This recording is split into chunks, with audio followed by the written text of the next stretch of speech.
Video yubka kiyib yuradiganlar uchun ayolman desangiz, ayol bo'lsangiz ko'ring.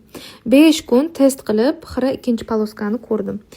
Lekin og'riqlar kundan kunga kuchayaverdi. Holsizlik, ko'ngil aynishi, bel og'rig'i, xullas doktorga borganimda o'zida hech narsa ko'rinmayapti deb aytdi. Chunki hayz kunimga 5-6 kun bor. Hagacha esa topshirganimda 5 u 4 chiqdi.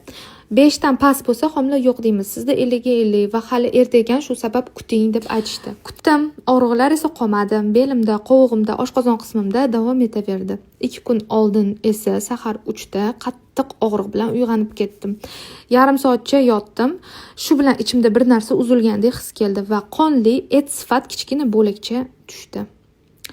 Bugun ertalab test qilganimda esa umuman hech qanaqa xira chiziq ko'rinmadi. Og'riqlar bo'lsa to'xtagan. Hozir hech qatim og'rimayapti. Doktorga qaytib bordim. Kimyoviy homila deb tashxis qo'ydi. Ya'ni rivojlanmay qolgan, o'zi tushgan homila dedi. Hayzim esa kelgani yo'q.